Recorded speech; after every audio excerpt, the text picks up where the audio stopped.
Bueno, un día especial, obviamente, este 24 de marzo, y además un día especial porque nos toca este año hablar de este Día de la Memoria, de lo que ha pasado en nuestro país y sobre todo de importantes avances que ha habido a lo largo de estos últimos años en materia de derechos humanos en cuarentena, con lo cual no hemos visto actos públicos, sí muchísimo movimiento en redes sociales, y para charlar de esto y algunas otras cosas también está en línea telefónica Lucila Puyol, que es la secretaria de Derechos Humanos de la provincia de Santa Fe.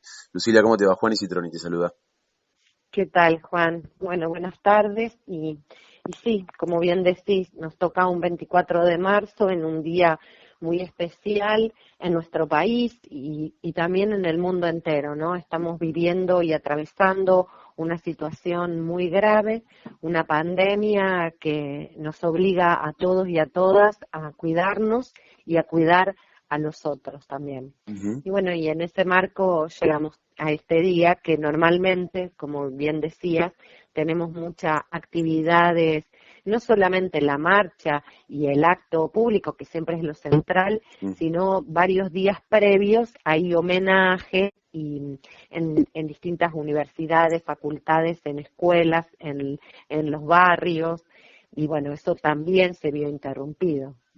De todas formas, hubo mucho movimiento en redes sociales, como lo está viendo en este tiempo de cuarentena, digo, desde la Secretaría inclusive he visto muchos posteos, mucha gente que, a pesar de que la agenda mediática está pasando por estas cuestiones del día a día, del minuto a minuto, se ha plegado también a decir, bueno, no nos podemos manifestar en la calle, pero nos manifestamos a través de redes sociales, ¿no? Sí, totalmente. Nosotras y nosotros desde la Secretaría pusimos también esa herramienta, que es la de comunicación, al servicio de las organizaciones de derechos humanos y organismos que querían decir su voz.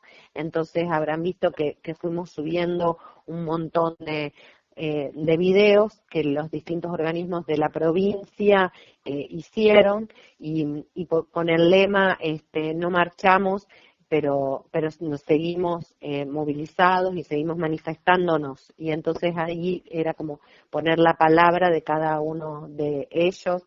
También desde la Secretaría de Derechos Humanos y el Ministerio de Cultura estuvimos trabajando, haciendo un video que bueno, que es el video de la provincia en este marco. Y bueno, uno siente que como que queda poco en relación a lo que queremos manifestarnos a 44 años del golpe cívico-militar.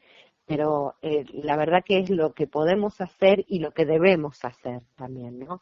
Porque en la medida que nos cuidemos, en la medida que reforcemos las defensas de nuestro país para que no se propague más este virus, también vamos a tener menos víctimas. Vos sos parte de un sector político que ha puesto en agenda primero y que creo que después con el correr de los años, inclusive en algunos hechos simbólicos, por un lado el caso de, uno recuerda esa imagen de Néstor Kirchner bajando el cuadro de Videla, que quedó enclavado y creo yo grabado a fuego en la memoria de gran parte de los argentinos, como también el avance de los juicios de lesa humanidad y las condenas que han sido muy importantes en estos últimos años. ¿Crees que ese periodo y ese trabajo que se hizo en derechos humanos terminó poniendo a la Argentina como un país a mirar cuál ha sido en los últimos años la política de derechos humanos? ¿Crees que Argentina está en el centro, por lo menos, de esas miradas de decir, bueno, se está avanzando, se ha avanzado mucho en estos últimos años? Sí, estoy segura, porque mira, si nosotros vemos los informes de los distintos organismos internacionales al momento de hacer dictámenes, sea tanto lo que es a nivel mundial, cuando se hace el examen periódico anual, que eligen qué país, ¿no? Cada Ujú. tantos años hay un país o varios países, no es uno solo, que son evaluados. Y después, por otro lado, en el marco de la Organización de Estados Americanos, también tenemos la Comisión Interamericana de Derechos Humanos y los distintos comités que hacen informes sobre Argentina. Y en todos, hace varios años, que viene planteándose una evaluación y arrancan en la evaluación diciendo lo positivo respecto de la Argentina, Mm. cómo ha juzgado a los propios responsables o sea, juzgar a los responsables del genocidio con los propios jueces naturales, Mm. ¿no? No lo hicimos por comisiones ad hoc, Ni no lo tribunales hicimos a militares como través lo han hecho por ahí de muchos otros tribunales, países, ¿no? exactamente, o los tribunales internacionales. Ujú. Pensemos que a nivel internacional existe el Tribunal Penal Internacional que ha juzgado los crímenes de Ruanda, los crímenes de Kosovo, un montón de situaciones gravísimas del mundo. Nosotros no llevamos allí a nuestros genocidas porque los juzgamos en nuestro país con nuestro propio sistema jurídico y con nuestros propios jueces. Eso es casi inédito en el mundo, como bien lo decís. Ahora hay otros países que están replicando, pero eso es prácticamente inédito y en eso Argentina tiene un lugar muy importante. Tenemos dos etapas. Pensemos que tenemos una primera etapa cuando apenas se recuperó la democracia de haber iniciado los juicios a los genocidas, el juicio a las juntas, muy conocido el juicio a las juntas, y después, lamentablemente, hubo las leyes de obediencia debida y punto final que durante muchos años impidieron la continuidad Claro.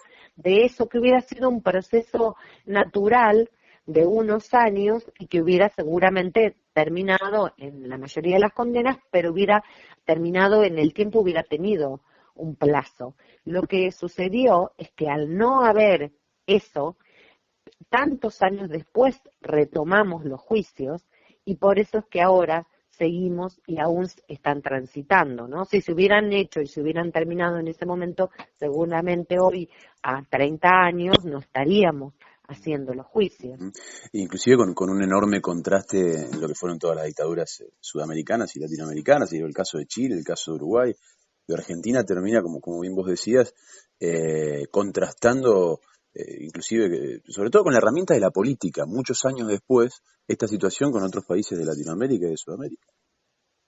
Sí, totalmente. El caso que mencionás de nuestros pueblos hermanos, de Uruguay, de Chile, lo mismo de Brasil, Brasil. no han juzgado a sus genocidas, pero incluso en algunos casos, mucho tiempo después que Argentina, están ahora como reviendo, como poniendo, hay también situaciones de comisiones que se están viendo. La más difícil es, creo yo, Uruguay, que Ujú. planteó una amnistía y que llevó a través de un plebiscito donde el pueblo dijo que no, y creo que eso tiene que ver con un trabajo de la derecha Ujú. uruguaya muy fuerte para asustar al pueblo, porque no es que están en contra de juzgar a los genocidas. Por lo menos yo, que en varias oportunidades me he reunido con ese tema, con organismos, lo que se ve es como un temor del pueblo de decir, bueno, no, los militares amenazan con volver o amenazan con algunas medidas Ujú. si es que esto sucede, ¿no? Y bueno, me parece que eso, como bien decís, la herramienta de la política es la que produce esas transformaciones. Los derechos humanos no se plebiscitan, los derechos humanos no pueden estar corriendo al arbitrio de una decisión, bueno, hoy hacemos un plebiscito y si quien tiene mucho dinero para pagar una campaña en contra lo hace y bueno, se perderá. No, los derechos no se plebiscitan y lo digo porque lo pienso también con otras medidas. Recordemos cuando fue la ley de matrimonio igualitario, uno de los planteos de las mayorías de los organismos de derechos humanos y del movimiento de mujeres feministas estando en contra, ¿no? Cuando había algunos, justamente los que estaban en contra de esa ley eran los que planteaban el plebiscito. Ujú. Aprovecho que estamos charlando para consultarte una situación que se dio ayer en penales de la provincia de Santa Fe. Tengo entendido que estuviste, inclusive en uno de los momentos más álgidos en el penal de Las Flores, donde se estaba decidiendo qué protocolo seguir, cómo avanzar. Estuviste presente, ¿verdad, en el penal de Las Flores? Sí, sí, estuve en Coronda Ajá.